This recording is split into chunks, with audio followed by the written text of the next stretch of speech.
Salut les phénomènes, bien le bonsoir tout le monde. Nouvelle vidéo actualité sur le FC Barcelone. J'espère que de votre côté tout va bien car comme vous le savez du côté du FC Barcelone, ce n'est pas très jovial. Il y a énormément de joueurs blessés et aujourd'hui on a encore eu des mauvaises nouvelles. On connaît maintenant la date de non-disponibilité d'Araujo ou encore le fait que le joueur aurait refusé de se faire opérer et ça fait extrêmement peur. On connaît un peu les joueurs qui refusent de se faire opérer. Ça se termine pas très bien, on va en parler durant cette vidéo et quelques informations un peu plus joviales. C'est le dossier Lionel Messi. Xavi veut Messi pour la saison prochaine. Laporta commence déjà à négocier avec le clan Messi. On va en parler durant cette vidéo. Juste avant, je vais te casser les pieds 2-3 petites secondes et n'hésite pas à lâcher ton petit abonnement, ton petit like, ça me ferait extrêmement plaisir. Voilà, ça me prend 2-3 secondes à le dire, vous de votre côté, c'est la même chose, ça vous prend 2-3 secondes à le faire, donc n'hésitez pas les gars. Merci à tous ceux qui soutiennent et on commence avec le premier communiqué, ça concerne Didier Deschamps, le sélectionneur des Bleus. Deschamps confirme que Dembélé souffre d'une gêne au mollet, il s'entraîne en solitaire. Donc j'ai vu quelques commentaires hier sur ma vidéo durant les 5 blessés, la vidéo où je parlais des 5 blessés. Il y en a qui me disaient oui mais non, Dembélé ça compte pas comme un blessé. Je suis désolé mais quand ton sélectionneur confirme que tu as une gêne au mollet, c'est que tu es un peu blessé. Quand on prend des précautions pour te faire entraîner en solitaire, pour ne pas te faire jouer le prochain match, parce que Deschamps a dit que ce n'était pas sûr que Dembélé allait jouer, il va probablement prendre ses précautions et ne pas le faire jouer, c'est ce que j'espère en tout cas. Moi c'est ce que j'espère, j'espère que Deschamps prendra cette décision et qu'il ne joue pas avec le feu à le mettre, surtout que l'équipe de France a beaucoup de joueurs, c'est pas, tout ne repose pas que sur Dembélé en équipe de France, donc j'espère qu'il ne va pas le faire jouer pour qu'il puisse revenir au Barça et se remettre de cette gêne au mollet au plus vite. Donc Dembélé pour moi il est bel et bien considéré comme blessé vu qu'il a une gêne au mollet. Bon, ça n'a pas l'air très grave, ça annonce à peine une petite semaine ou quoi, mais c'est en jamais, autant ne pas le faire jouer que prendre des risques comme j'ai dit. On va passer maintenant à une information sur Jordi Alba qui est, ma foi, très ambitieux. Jordi Alba nous dit, Jordi Alba n'a pas l'intention d'abandonner, est en effet convaincu que cette étape de sa carrière le rendra meilleur. Je ne sais pas ce que vous en pensez, franchement, c'est à vous d'en juger. Est-ce que vous pensez que cette étape-là de Jordi Alba va le rendre meilleur que ce qu'il était?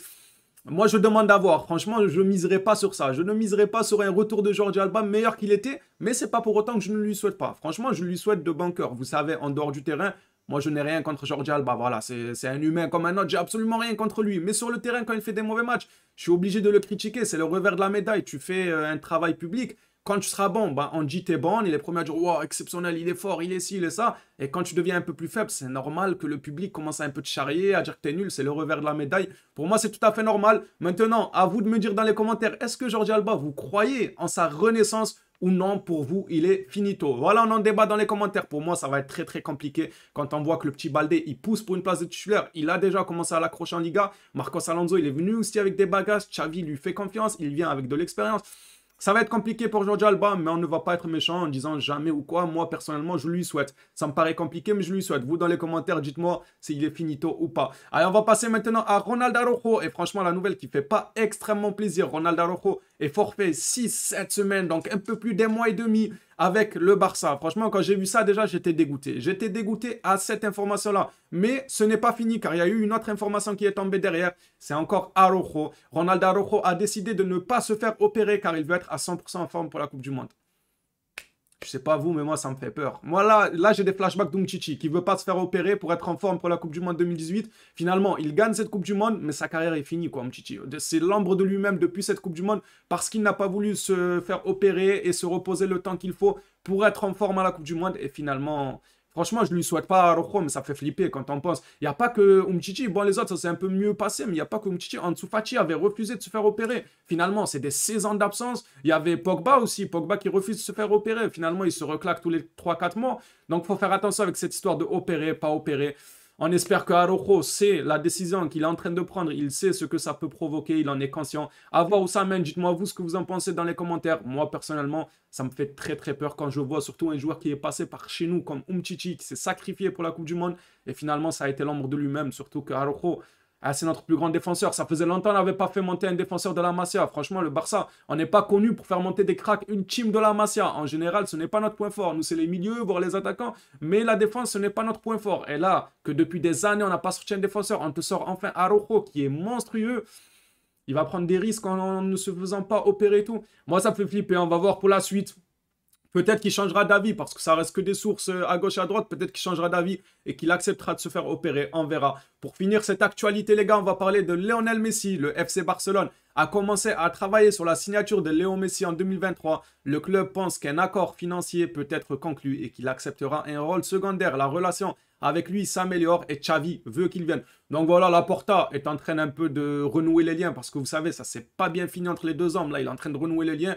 Xavi, bah, bien évidemment qu'il le veut, Xavi. Bien évidemment, les gars, c'est son grand ami. Il est toujours autant performant. On l'a vu encore hier avec l'Argentine. Le but qu'il a eu à mettre hier, exceptionnel. Il a roulé sur la concurrence. Il roule toujours sur la concurrence. Il est toujours très très bon. Donc ça ne m'étonne pas que Xavi le veut. À voir ensuite comment il le fera jouer. Est-ce qu'il aura... Là, ça parle d'un rôle secondaire. Est-ce que Messi est déjà prêt pour avoir un rôle secondaire?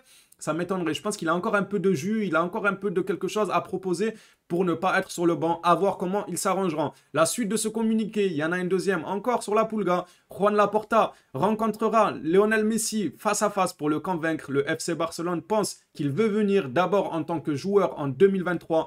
Puis le club veut qu'il devienne leur ambassadeur mondial, mais il préfère être un directeur technique. Ah, le petit Messi là, il va être directeur technique. Il fait ses petits caprices. Je viens, mais je suis directeur technique. Donc on verra où ça mène. Le club souhaite l'engager comme ambassadeur une fois qu'il aura fini sa carrière de foot. Bien évidemment, s'il vient en 2023, c'est pour jouer une saison ou deux au FC Barcelone. Et ensuite, c'est là où le club va commencer à envisager à le mettre ambassadeur mondial. Mais apparemment, Messi voudrait être directeur technique. Je pense que c'est son avis qui va passer. S'il dit non, je ne veux pas être ambassadeur, je veux être directeur technique. Le club, voilà, il va lui laisser. C'est Messi, c'est sa maison, les gars. C'est chez lui. Comment c'est chez lui? Il fait ce qu'il veut, les gars. Bon, voilà, cette actualité prend fin. Elle était très courte parce qu'il n'y a pas énormément d'informations. En plus de ça, les informations ne sont pas trop joviales. Araujo, les blessés, tout ça. C'est pas très, très joli. Merci à toi si tu as suivi l'information jusqu'ici. La vidéo plutôt. La vidéo information jusqu'ici. Ça fait énormément plaisir. N'hésite pas du coup à lâcher ton petit like, ton petit abonnement. On se revoit à la prochaine vidéo. Actualité FC Barcelone. D'ici là, surtout, prenez soin de vous, les phénomènes.